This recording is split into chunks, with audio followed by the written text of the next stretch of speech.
Okay, welcome everybody to our first Cities at Tufts virtual colloquium of 2025. I'm Professor Julian Adjeman, and together with my research assistants Amelia Morton and Grant Perry, and our partners Shareable and the Bar Foundation, we organise Cities at Tufts as a cross-disciplinary academic initiative which recognises Tufts as a leader in urban studies, urban planning and sustainability issues.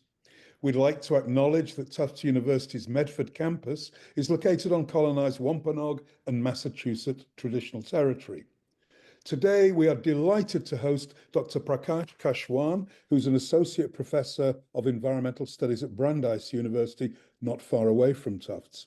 He's also the chair of the Environmental Justice Concentration in the Master of Public Policy programme at Brandeis's Heller School of Social Policy and Management. I can't even begin to encapsulate all his research in the one paragraph that I have here, but he is a scholar who focuses on the intersections of environment, development, and socioeconomic and political dimensions of global environmental and climate change. His research and writings are shaped profoundly by his over 2 decades-long engagements with global and international environmental governance, including a pre-academic career in international development from 1999 to 2005. He's the author of Democracy in the Woods, Environmental Conservation and Social Justice in India, Tanzania and Mexico, Oxford University Press, 2017, the editor of Climate Justice in India, Cambridge University Press, 2022, and one of the editors of the excellent journal Environmental Politics. He's also co-founder of the Climate Justice Network. Prakash's talk today is Political Economic Inequalities, Policy Narratives and Pathways to Environmental and Climate Justice. I think it's the longest title we've ever had, Prakash. Prakash, a Zoom-tastic welcome to Cities at Tufts. Thank you, Professor Adjeman, and everyone else who's involved with the organization of this fantastic series. I've listened to several of the videos and I've learned so much. So I really appreciate all of your work on this series. Without taking too long, I do want to take a moment to sort of, think about the moment we are in, the context, the heaviness in the air. And I just want to say that, as challenging as the times are, we have learned so much from fellow scholars and activists, and Julian is one of those, founding leading lights of the field of environmental justice, urban sustainability, just sustainability. And so I really want to thank you for your leadership of you and many others. I won't name all the names, but just recognizing the general community of scholars and activists in the fields of environmental justice, climate justice, and social justice more broadly. And I think it's sort of drawing on the wisdom of all that work that you and others have done that hopefully will stand us on solid grounds as we prepare for the next 4 years, 10 years, next decade or so. So with that, I want to dive right into my PowerPoint presentation. And I did change the title a little bit because it threatened to become even longer. So I cut out the policy narratives part, which I wasn't really focusing so much on as the talk sort of took shape. So now I'm talking about environmental justice, political economic inequalities, and pathways to justice. This audience probably does not need a long introduction to environmental justice, but just highlighting the definition of environmental justice that EPA and the federal agencies use means the just treatment and meaningful involvement of all people, regardless of income, race, color, national origin, tribal affiliation, or disability. This phrase, all people, has its own history, as many of you might know. the environmental justice movement started with a very pointed focus on environmental racism. And one could argue that it got sanitized a little bit as it went through the process of institutionalization in federal policymaking and state level policymaking. But this definition has been adopted very widely also within the EJ movement. And so that's another point of discussion that sort of shows up in some of the literature review that I'll share with you. So the contributions of environmental justice movement, we can't spend enough time to celebrate the contributions here in this limited format, but just to recognize that environmental justice movement has almost single-handedly changed the conversation and the policy and political debates on not just environment, but climate change and many other areas of policy making and politics.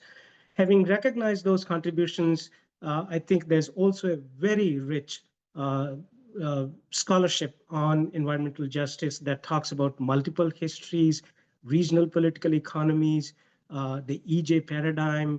There are methodological debates and policy engagements that have come about. And all of these scholars and scholar activists, they have shed light on different dimensions and aspects. So it's a very rich body of literature.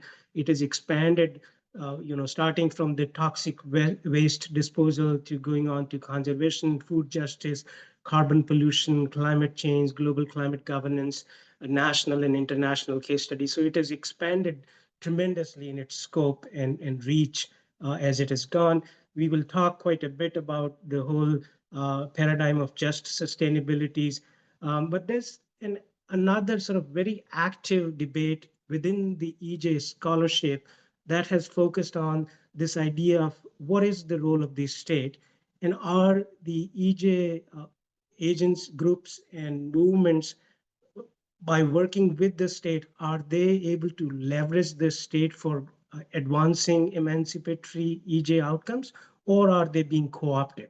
And there's a very vigorous, some of these scholars, David Pello, Laura Pulido, and Jill Harrison, and many others who have made tremendous contributions. You will hear glimpses of this debate, even though I don't directly address their critique and the way they are sort of framing this debate. And finally, there's been a lot of work on EJ policy, especially from the school that I went for my graduate studies at Indiana University's School of Public and Environmental Affairs.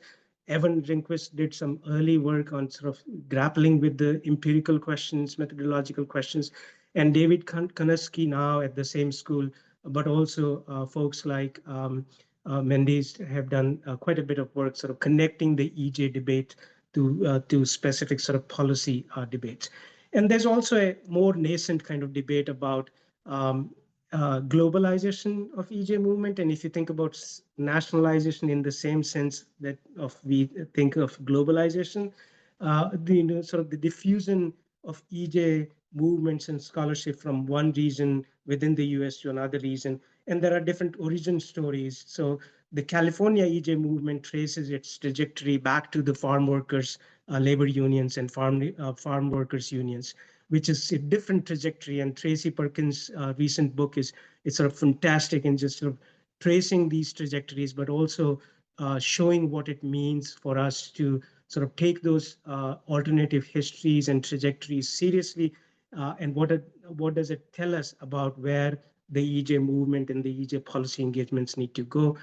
I've done some work sort of engaging with this idea that now there's a globalization of EJ movement. John Martinez earlier has written about this, and I've sort of provided an initial critique of that kind of argument.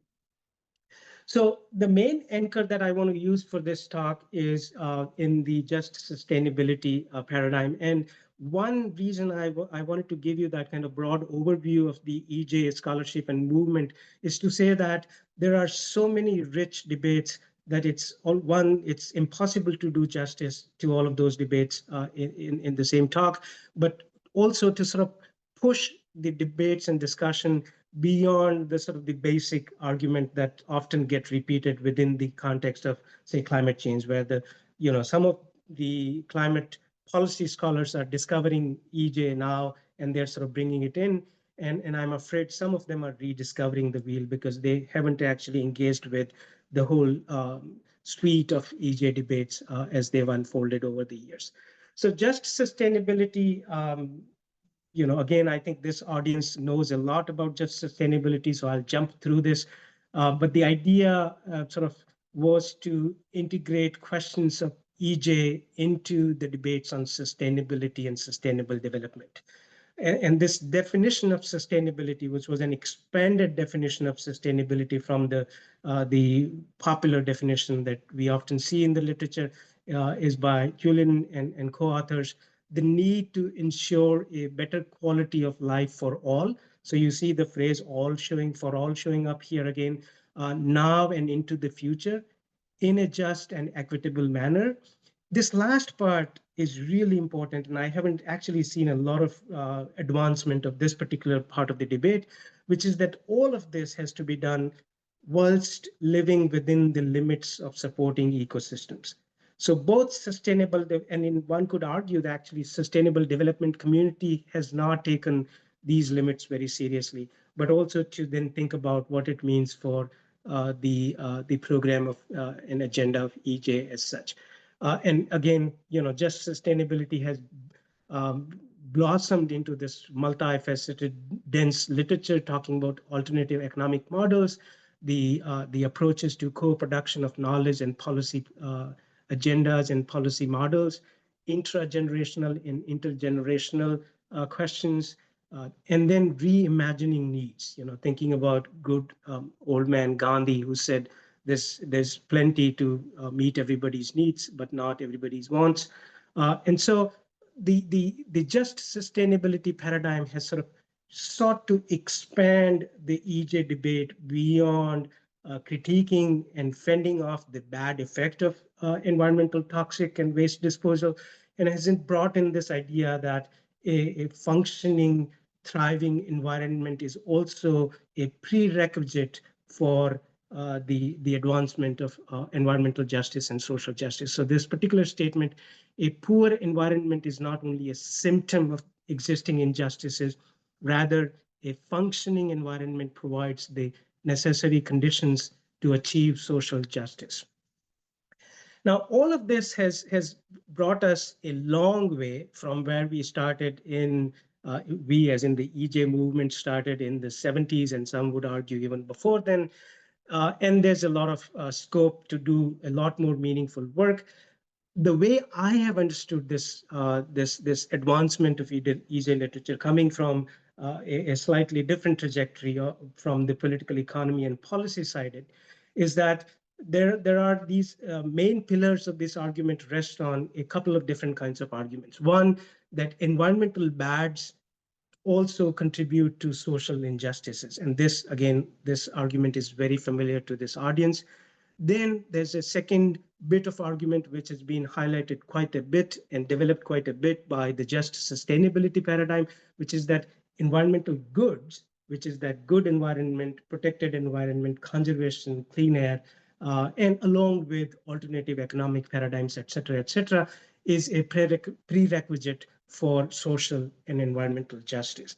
And this, I would argue that this also aligns with a body of work in economics, ecological economics, and some of the policy work that some of us have done, which talks about this inequality hypothesis, that environmental inequality, because it also hampers industrial regulation, inequalities are bad for the environment, and at the same time, they're also bad for society. So all in all, if you look at this literature, it sort of clubs all the bad outcomes together: bad environment, bad social justice outcome, bad EJ outcomes, and then all the good arguments. The good environmental outcomes will reinforce the justice agenda as well as the pursuits of justice.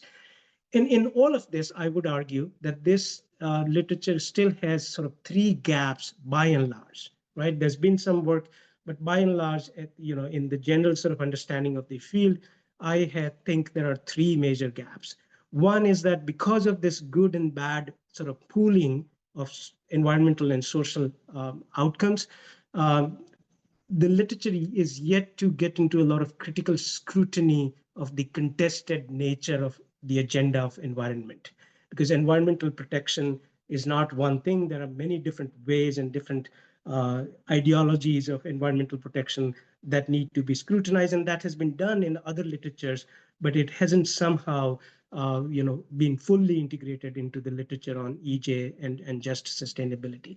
And that's really important because different ideological foundations of environmental protection are entangled with the dominant economic paradigm that the just sustainability argument has rightly criticized, right? So there's an innate coherence to the argument that I'm making here. It's coherent with just sustainability, and in that sense, one could argue that I'm trying to add to those arguments. And this literature also has yet to take political and economic inequalities seriously, in the sense that it has yet to deeply ask this question: what do political and economic inequalities do to the kind of environmental policies, paradigms, and programs that come up in different societies? So not just on the environmental bad side, but also on the environmental good side. And then there's this role of the state debate from the EJ literature, but there's a different side to this this kind of argument in the policy and institution literature. So that's sort of my, the lay of the landscape and how I've seen the gaps. But, as I said, we really look forward to the discussions on to the extent to which we all sort of are on the same page about this particular characterization of the literature and the gaps. So with this, I want to first provide you some evidence about what do I mean when I say critical scrutiny of the environmental protection paradigms, policies, and programs. And one argument I want to make is that environmental protection, please put that in scare quotes, quote unquote, environmental protection can produce both good and bad social justice outcomes, good and bad environmental justice outcomes. So that's first, I want to show you and as quite a bit of evidence to make that argument, and then use that argument to sort of bring us to the current moment and what it means to think about this in the context, particularly in the context of renewable energy transition here in the US. So my main focus here is on looking at the percentage of national territory that countries have set aside for the agenda of nature protection. Now, I know it's a bit of a jump from talking about mostly about domestic environmental justice, but I'll come back to it. So please stay with me for a while. It'll all fit together. Hopefully it will. So this graph shows you that if we go back to 1990, and please look at the green line, which is what we are concerned about. We're not thinking so much about the marine area national jurisdiction right now. So green line shows you the global percentage of protected land globally, which has gone up from about 8% in 1990 to about 17% in 2022, 2023. So it's really almost gone up like 2.5 times in an era that has been full of neoliberal economic extractive development. And that context is really important because of the argument that is sometimes made about the fundamental contradictions between economic development and environmental protection. Here I'm showing you that one form of environmental protection has kept pace with the extractive development that we have seen over past quarter a century, 35, 40 years. So, you could take this, expand this graph and you'll see the same sort of trajectory, which, some of you who are in economics and public policy, this sort of, contradicts some of the very popular economic arguments about, nature conservation, poverty, development, and so forth. But anyway, so come back to this kind of progression of nature conservation. And with the progression of nature conservation, we have seen a lot of conflicts around these conservation projects. right? So there's another paradox here. The first paradox was the co evolution of extractive economic development and this kind of nature conservation, protected area based nature conservation. The second paradox is that all the countries that has big, large protected areas also have lots of conflicts around it, which again sort of, calls into question ideas about democracy and, how if you don't do environmental protection in a way that takes the people along, then you won't be able to do environmental protection. It sort of questions that popular narrative, which sometimes also shows up in the conservation justice and EJ kind of literatures and debates. To sort of grapple with these two paradoxes, what I did was to look at the variation in the percentage of national territory that is set aside as protected area within countries. So Greenland was not so popular when I was, so I did not actually include Greenland, even though it shows in the red color. I want you to be thinking about all of the other areas in red, particularly those in Africa. So red color, if you can see the legend at the bottom, is the countries that have more than 25% of their national territory set aside for nature protected areas. And so I want us to think about Africa in particular, because these are some of the poorest countries with some of the poorest people in the world, and they have more than a quarter of their national territory set aside as nature protected areas. Tanzania, a country that I've studied, has 40% of its national territory declared as set aside for exclusively for protection of nature under these protected areas. So this begs the question: how is it that first, why is it that these poor countries are deciding to set aside these large tracts of land for nature protection when they can clearly use that land, as economists would have us believe, that they would first like to use that land to do extractive economic development and poverty alleviation?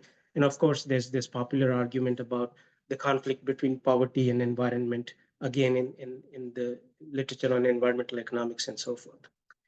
And so I kind of run some very simple multivariate regression analysis and looked at the, the, the way in which political and economic inequalities mediate the designation or allocation of land for nature protection.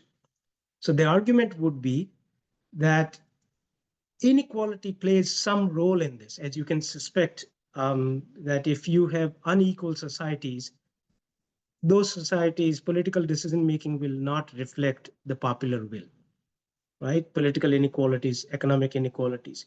If you have economic inequalities, very rich people can use poverty as a form of poverty alleviation and some kind of income programs as a form of incentives to promote the kind of nature protection programs that they want to promote. So there are many different ways in which economic inequality obviously plays a role. And similarly, poor leaders in poor, economically less advanced economies would have incentives to sign on to these programs if they come with some kind of economic support for park development or agency development and so forth. So I look at how political and economic inequality plays into this agenda of nature protection. And I'll skip through the models and robustness tests and all of that. I went through a very torturous and painful review process. But in the end, it all worked out. And so the highlight results from this analysis are that democracy itself has positive effect on the percentage of national territory under protected areas. So if you control for everything else, democracy itself is actually associated positively with the larger area of national territory under protected areas. Now, there's some dynamics going on here between European protected areas, which are different from African protected areas. But please stay with me, and we can talk about rest of this stuff later.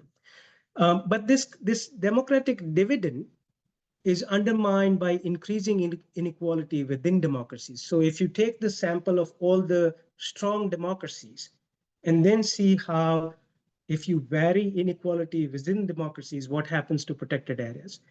What we see in this data set of 137 countries is that as economic inequality increases within democracies, the percentage of national territory set aside as protected area goes down. So democracy kicks in.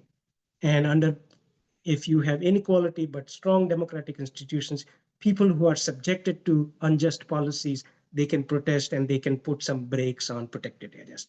That's the basic argument. But this is the main finding here. Countries with poor democratic institutions and high economic inequalities, especially in Africa, have the largest percentage of national territories declared as protected areas. So in a nutshell, this global movement on conservation has ridden on poverty and lack of democracy, poverty and authoritarianism, if you will, to expand into global South territories. That's the story here. In the book, Democracy in the Woods, that Julian mentioned in his very kind introduction, I sort of unpack that whole thing. So, I'm not, throwing you some crass empirical findings without sort of contextual understanding of those topics, but empirical analysis has its own sort of importance. Now, these kinds of issues have traveled into or sort of permeated into the ongoing debates on nature-based solutions and nature-based climate restoration and ecosystem restoration. So many of you may have heard there was this famous global map prepared by Strasberg and colleagues.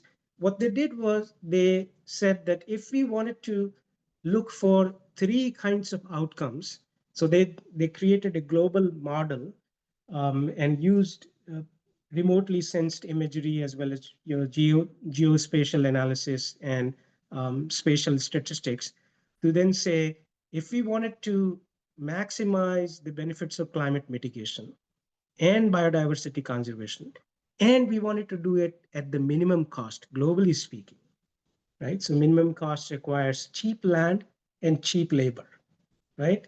The history of world in 7 cheap things is the kind of reference here. And so cheap land, cheap labor takes you to all the places that you see on this map highlighted in dark red. So these are the lands that, if you take a look at the legend on the top right-hand corner, these are top 5% and top 10% global priority areas for restoring back to nature. I want to repeat this again.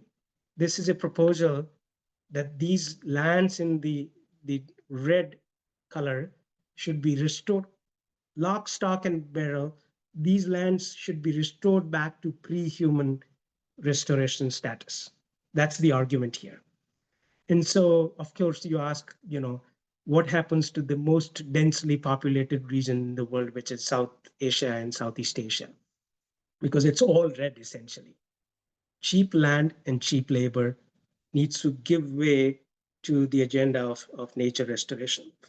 Now, what we did, we took this map, a group of us, we took this map and we said, okay, what if we insert some basic social and economic variables into this map? So we brought in economic inequality, political inequality, food insecurity, those kinds of variables that you think would be, obviously related to this agenda of restoration, because you're restoring lands back to nature, so all the farmland goes away and so forth. And so what we found was that if you follow the top 15% restoration priority areas, almost all of agricultural land in Equatorial Guinea, Philippines, Nicaragua, Nepal, Indonesia, more than 80%, close to about 90% of agricultural land in some of these largest countries is supposed to be restored back to nature. And what we found was that the map, remember, these scholars did not decide to sort of prioritize. So I'm reading through the second bullet on the left side of the screen here. This map ends up prioritizing, right? Prioritizes in the sense that this is how things work out in the real world when you're looking for cheap land and cheap labor. It prioritizes restoration in countries that are poorer, more populated, more economically unequal, less food insecure, and that employ more people in agriculture. So all the wrong kinds of variables, on the wrong side of the restoration priority areas.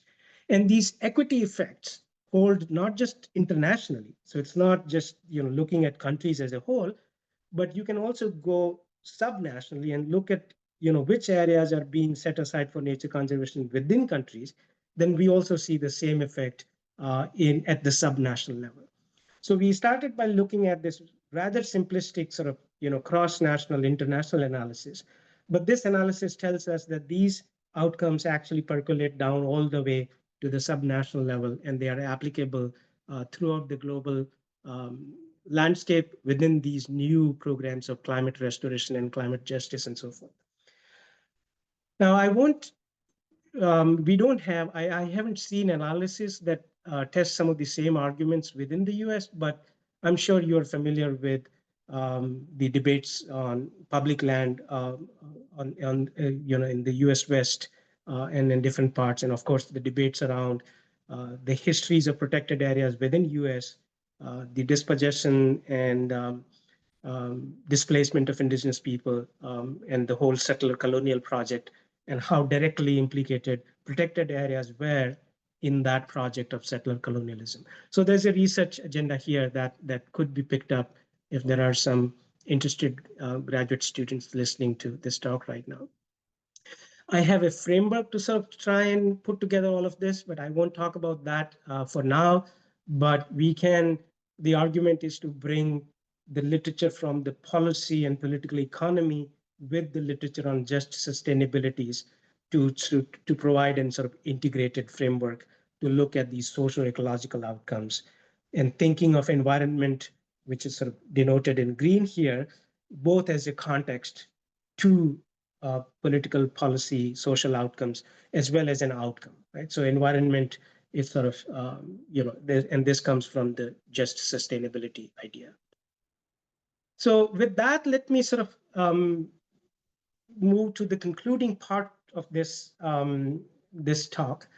And I want to come back to this notion of staying within the limits of supporting ecosystems. This would have implications for the renewable energy agenda that is important and on the top of the political and policy debates, and also debates within EJ movements and to some extent.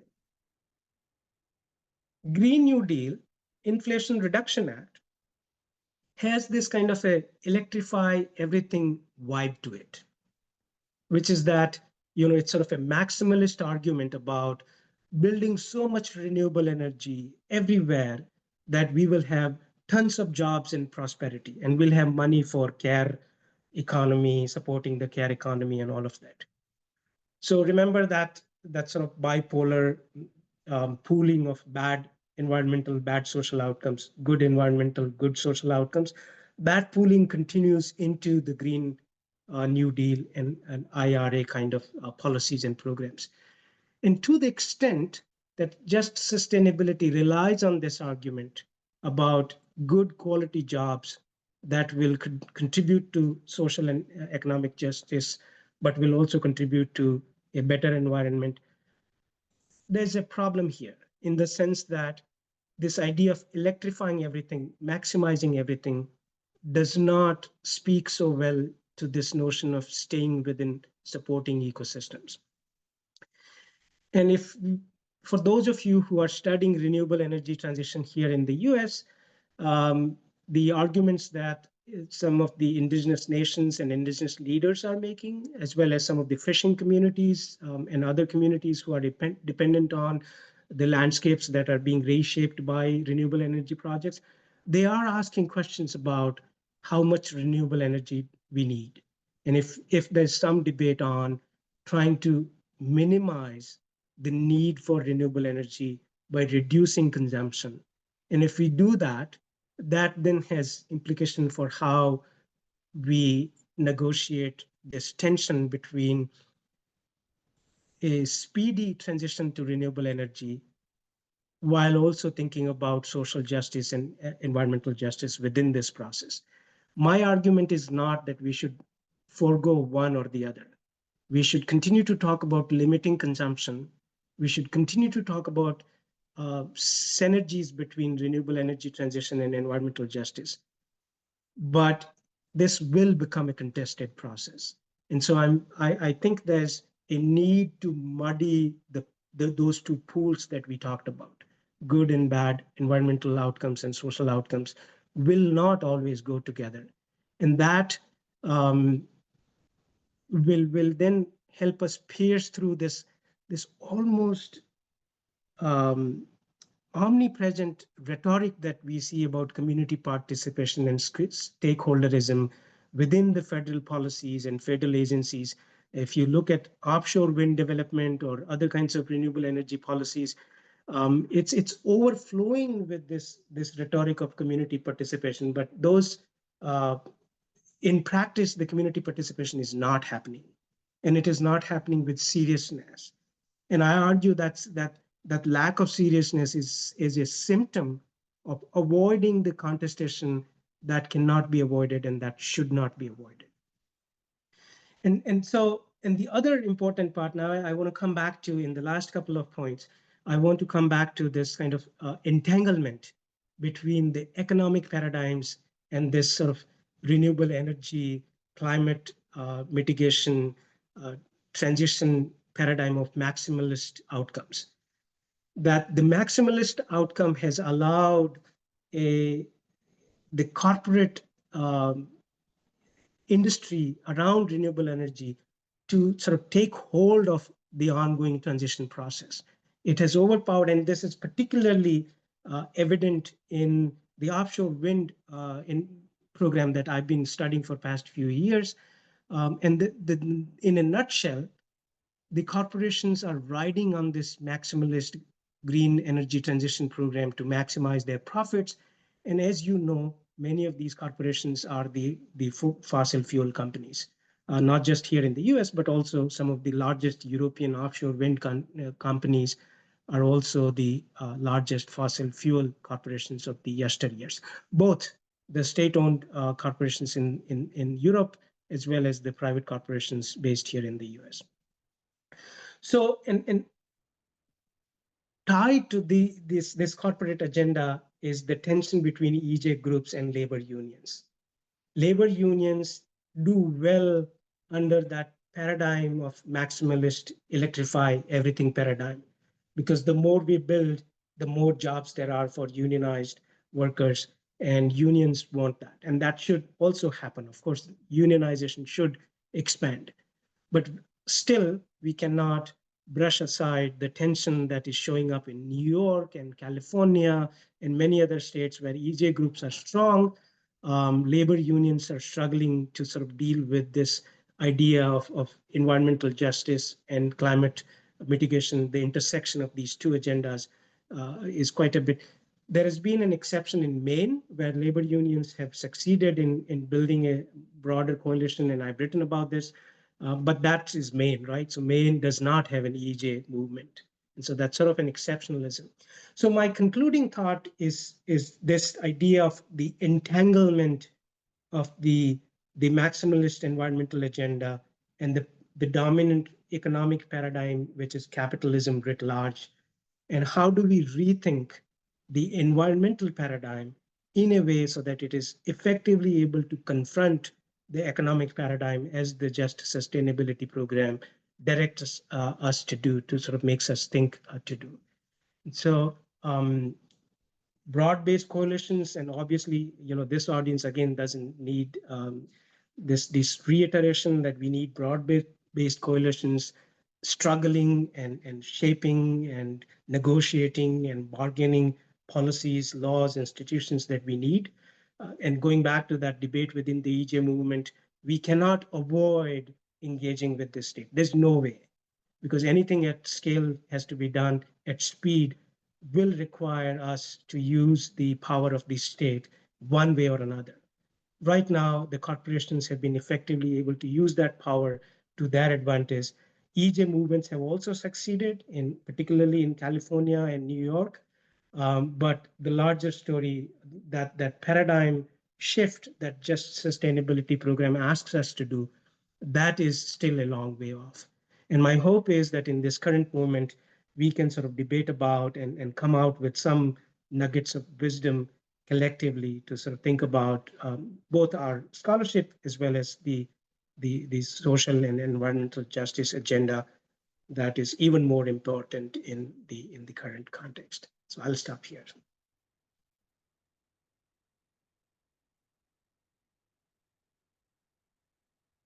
Okay, thank you, Prakash. Can you stop sharing your screen? That's great. And there we are. We're nearly back. What a high bar you have set for this semester's remaining 5 Cities at Tufts colloquia.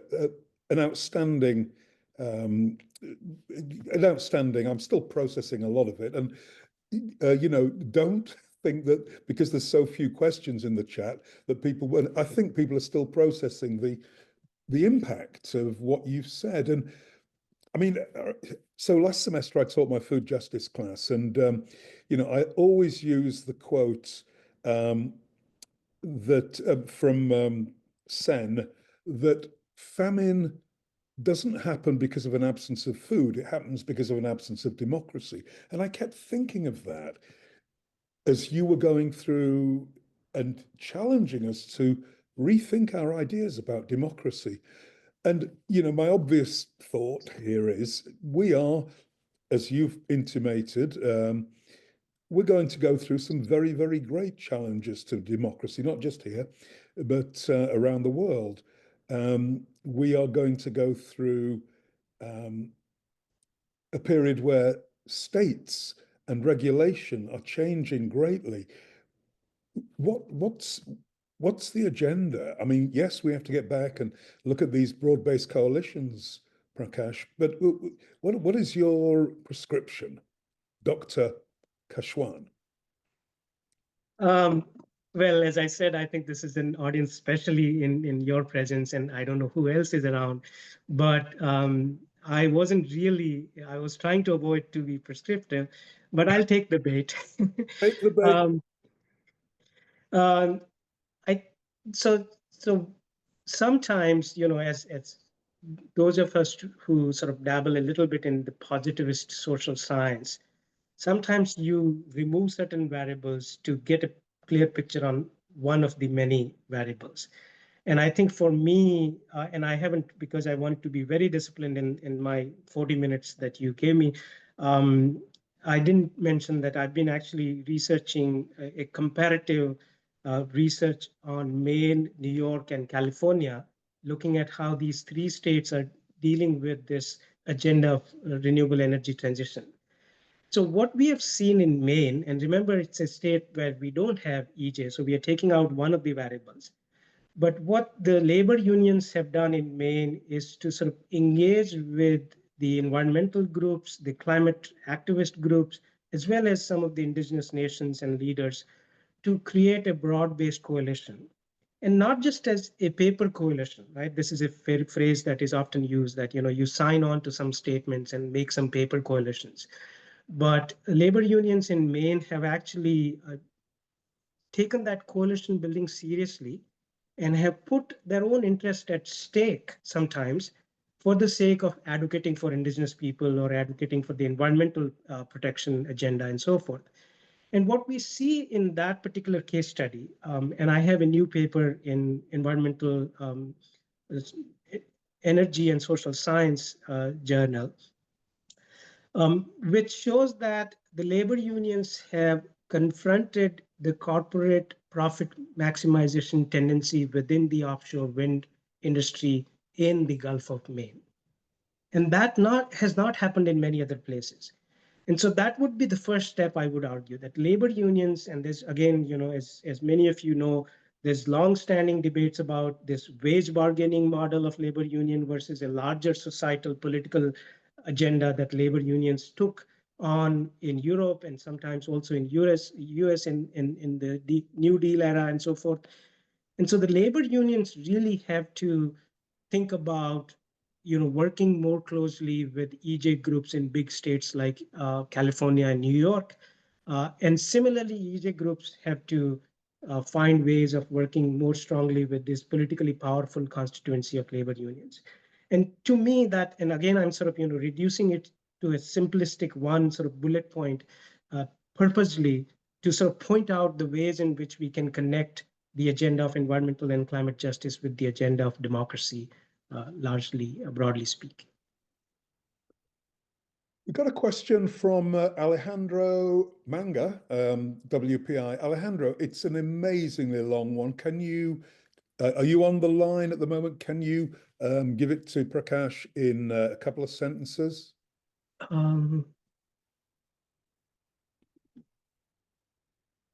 Oh, there's, I'm scrolling. Okay. Hi. Yeah, now I can ask the question. Yes, Yeah, so thank you. this question is basically, so like you're doing regressions and you have a top-down approach and a large approach of what is happening globally with this issue. And my question is framed from the perspective, so I teach at WPI, and I had this project where my students had this, they had to go and work on education on community-based natural resource management awareness. And so they had to go to communities that live in contact with the wildlife of Africa, say lions and elephants. And there were a couple of issues that they found. First, like the communities care about this only insofar it does not, like if it doesn't impinge on their livelihoods, it works. So if the lion kills livestock and they get it back, it works. If the elephant tramples their cultures and they get it back, it works. But usually these programs to finance these kinds of research, they're done with Western money, and they're framed by educated, mostly Black people in Windhoek who are upper middle class people that have no experience and are trying to break away from their, like this whole thing, like we are modern, we're not peasants kind of framework. And so, I was looking at this and I was thinking, this is the kind of stuff that irked the communities that we were working with. Right. And yeah, so and it's something that you cannot do if you stick to the methodologies that we're using. And so I wanted to know whether you have something to say about that. Right, absolutely. So, and along with this, I'll also respond to the other comment that I saw about the confusion around the relationship between protected areas and democracy.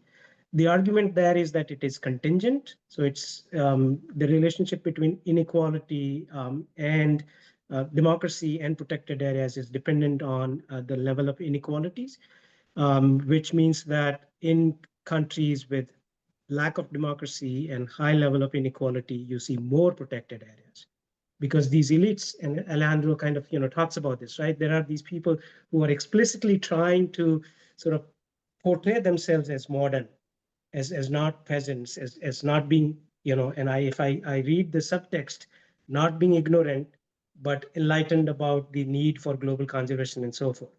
And remember, these need not be the actual situations. This might just be discourses, right? So we think a lot about the power of the narrative to shape, leaders and their actions. But yes, absolutely. And again, to think about this, it's helpful to sort of do a little bit of comparison between Latin America and say Africa. Protected areas in Latin America have benefited local surrounding communities more than they have benefited the communities in Africa. And that's because the communities in peasants in Latin America have been very well organized and have been connected to national political parties and regional political parties, and they are able to pull the strings so that whatever income the agencies earn from protected areas, that income is channeled back effectively, relatively speaking, into local communities. While in Africa, because the leaders are not accountable to local communities in the same way, there is this feudalism, chieftaincy, hierarchies, and this also holds true for South Africa and large parts of Southeast Asia. In those contexts, because there's no accountability, these modern enlightened leaders impose protected areas on local communities. And there's another article that I would like to draw your attention, which came out in the journal Environment, the Environment magazine. It's called From Racist Conservation to Regenerative Environmentalism, something like that, where we take you through the whole history of protected areas and bring you up to the speed on community-based conservation and regional differences and infiltration of markets and financialization of conservation and all of that. So all of these forces are entangled. And depending on what methodological tools you're using, you look at different parts of it, right? So you're very right that it cannot show up in all of the empirical analysis, but one needs to do like qualitative case studies to show some of these effects. We got a question from Mika Bath Rogers wants to know, you talk about it, but you don't mention degrowth. He wants to know, have you incorporated degrowth into your thinking? Degrowth, absolutely, to the extent that it reminds us of the limits part. There are some knotty sort of questions around, the type of growth and degrowth.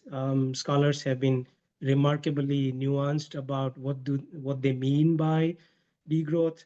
In terms of, it's not a crass sort of argument about stopping all kinds of economic development, but de-developing the global north, especially the extractive economies and all of that. But I would argue that degrowth has been framed by and has been developed within the Western liberal framework. And so it has to deal with many kinds of issues that are quite complicated. But in a broader spirit of reducing consumption, I think that goes very well with the just sustainability idea of living within the surrounding ecosystems and the limits to that. Lorenzo Christov asks, how do you define democracy? This sounds like a whole nother Cities at Tufts, but how do you define democracy as a variable in your research? Is it just holding elections? Is it just a binary variable, or are there degrees of democracy? Right. So the Freedom House index that I used in that 2017 ecological economics article has a scale with a variety of different indicators. And then in some of the subsequent projects, we have also used Polity Score, which is it's a more politicized, but a somewhat simpler measure. And remarkably, these two main indicators of democracy have a very high correlation of about 85–90%. So even though they measure democracy very, very differently, they come to the same sort of conclusions about which countries are strong democracies and which are weaker. In my qualitative work, of which I've done a lot actually, I take a more nuanced approach of democracy with a smaller d, where it is about grappling with the ongoing political and policy processes and holding leaders accountable and making them do the things that they wouldn't normally do under corporate, oligarchic kind of democratic setup that have become very common in many countries. So there I actually look at the actual struggle for democracy and how they develop. And my argument is that we have already actually seen quite a bit of that. I don't want to preview another argument here, but I think there's quite a bit of benefit gains to be had by looking at the small d democracy at the state level energy transition processes. Great, thanks, Prakash.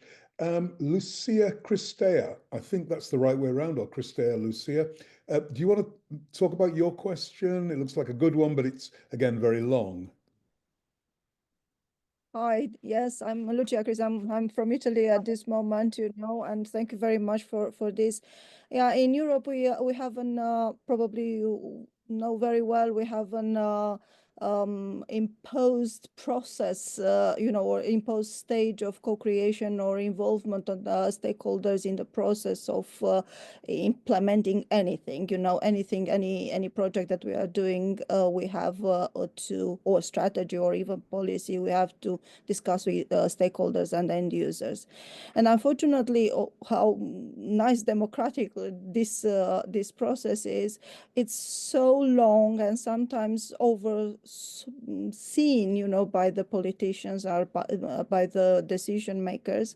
And my major concern is to what extent all these nice stages in the process of implementing a project or a strategy or a policy, allows us to reach quickly the targets that are imposed by different policies, such as Green Deal or, I don't know, achieving Fit for 55 in 2030 in Europe or something like this. So it is a gap, in my opinion, between how we engage or how we discuss with everybody, and even how we can create or address the conflict resolutions, between different, like you correctly said, between different stakeholders. So I'm interested if you have some insights on this or mechanism. I will be very grateful if you can have your insights. Thank you very much, and very nice talk. Thank you. Thank you. I really appreciate that question. It's a big one. So I'll say briefly that the state of affairs that we have now, they are a product of at least a century-long, if not more, of extractive development and then rigging of the policies, institutions, democracies by the extractivism, the industries and actors who are benefiting. This includes both market actors as well as political actors who have benefited from that extractivist project. So I think, in all fairness, I think it's a bit too much to ask the environmentalist to grapple with all of that in such a brief period of time. So I think the dilemma that you point out is very real, but we have to live with this dilemma, and we have to tackle these questions in ways that does justice to both the environmental agenda as well as the ecological and social justice and environmental justice agenda. I will say this, that this respecting the social justice and environmental protection agenda has been very difficult because we haven't been able to tackle the original extractivist project. We are patching on all of the other processes that you're talking about on the top of an ongoing extractivist project. And this is why that's so hard. So if we attack that more strongly, I think we'll have a much better handle around these kinds of challenges. Prakash, thank you so much for getting us off to a fantastic Cities at Tufts colloquium start for spring 2025. Can we give a warm round of applause to Prakash Kashwan of Brandeis University? The next Cities at Tufts colloquium is on January 29th, next week, where Mariha Safri from Drew University, which I believe is in Canada, will talk about solidarity cities, examining solidarity economies at the urban level. Hopefully see you next week. And again, thank you so much, Prakash. Thank you, everyone. Please email me if we would like to continue some of these discussions. Thank you. Thank you.